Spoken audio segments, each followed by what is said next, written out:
Hello from Kauai, Hawaii. This is Louis Herms with Screw Big Gov, and this is a delightful interview for me because I just heard this gentleman speak for the first time and blew me away about what's really going on in Hawaii. But he takes a sovereign take to it that's just epic.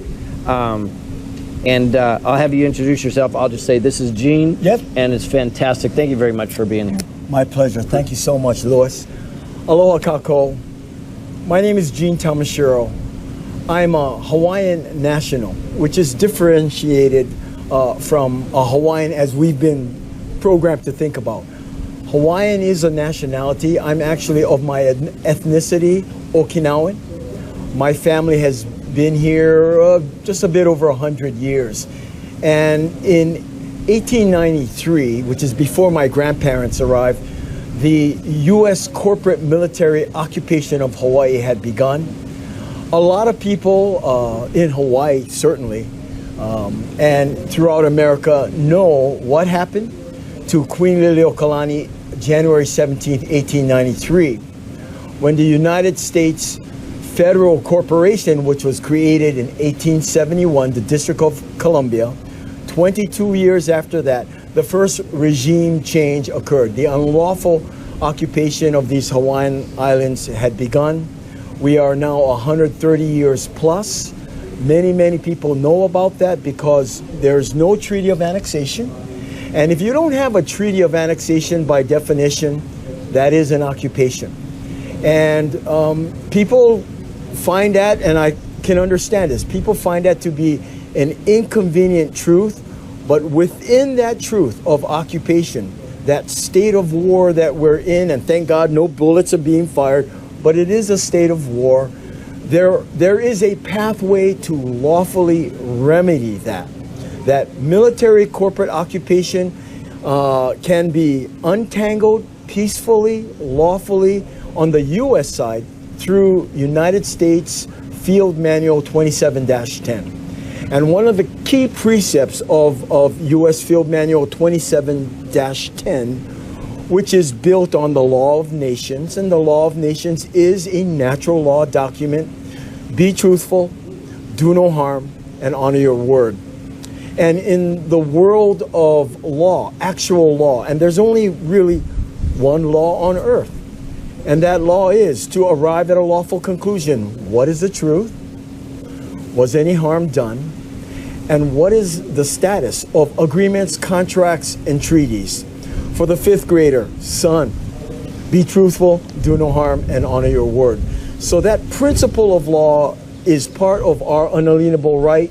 We have a right, a perfect right, and we have the responsibility to move forward in that unalienable right, to discover the truth. And what we've done in Hawaii is we have formed international tribunals, sovereign Americans who know where they woke up this morning, sovereign Hawaiians who know that there is only one law. And for the Americans, that law was sanctified Declaration of Independence, 1776. For the Hawaiians, Declaration of Rights, 1839.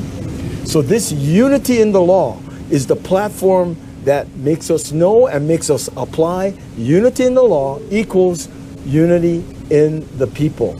So with that knowledge, with that tool of lawful empowerment, we will huli, or turn around, what has been provably unlawful in this occupation. And in my heart, I really do believe as Hawaii reclaims her sovereign destiny in the family of nations as a constitutional monarchy, it will be the greatest thing to help America and the Americans fighting to restore their constitutional republic. Once again, there's unity in the law. 1776 equals 1839. But we have to, remember who we are, where we are, and what is the law on this aina being land. And so I'm so grateful that that message of truth, and it's backed by tons of evidence, tons of due diligence, and so much default non-response, acquiescence by occupying powers. So we have already confirmed the truth and the law, and now it's time to assert our remedy. In Hawaii, the greatest remedy, the greatest assistance that the Americans could do for us here, practically speaking, is to organize themselves and create a lawful American embassy and or a lawful American consulate. Typically, the embassy of sovereign Americans would be happening on Oahu. I honestly don't know if Oahu's organized enough and ready. There's a lot of confusion and infighting on Oahu, but perhaps Kauai or Maui or Hawaii Island where I'm from. Not sure where that's going to be, but today in my heart I'm so grateful and awakened to the circle of sovereign people that you have brought together, and we are also very grateful that the sovereign people have come together now to learn from each other, gather new information, and really get organized so we can protect the truth and the law and everyone's God-given unalienable rights. That's beautiful. So, yes, sir. If I can nail it down real quick. By the way, our audience is very, very familiar with the occupation in the United States itself, and Washington, D.C. being a corporation. Yes. So they're very familiar very with good. that. So with this said, it sounds like the outcome that you're looking for, and please correct me if I'm wrong, is Hawaii would be a nation within itself, and there would be a treaty, because there still needs to be protection from other evildoers, possibly with the United States. Yeah. Is that right? And therefore we'd have an embassy planted here. Very good. Our country, in the Hawaiian language, in Olelo, Hawaii, is called Ko Hawaii Pai Aina. So our treaties with America, with England, with like 50 plus countries, we have treaties. When they arrested our queen, actually only Japan showed up to say, hey, what's going on here? Don't we all have treaties with the Hawaiian Islands? Right. The Japanese did send a warship, but no one else came. Britain didn't come, Russia didn't come, France didn't come, and so the Japanese decided, we don't want a war with the rest of the planet, so they backed off.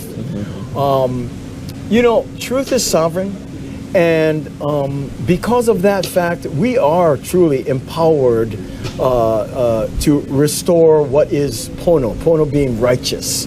And like I said, the restoration of our constitutional monarchy will be the greatest pillar of change that will help restore the constitutional republic.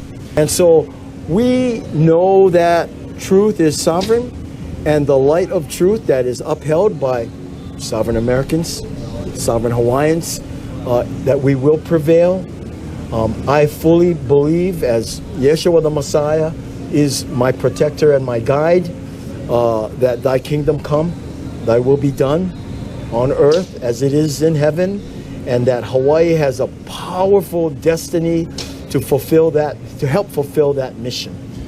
And we need the Americans' help, just like I believe they need our help, because the true land title of this Aina belongs to the First Nations people. And we can be a little microcosm, a little homeopathic remedy, in the belly of the beast.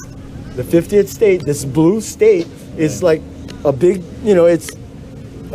it's ground zero, at least in the Pacific, to be the belly of the beast. But because truth is sovereign, and our prayers and our visions, our hearts are heard, that's how we met. Well, thank you. I'm a witness to it, brother. Thank you, my brother. Thank you. Beautiful. Appreciate you a lot. God bless you. God bless. Looking forward to next steps. Make sure you forward this all over the place, because that's how he's going to get the word out. Okay. God bless you. Aloha.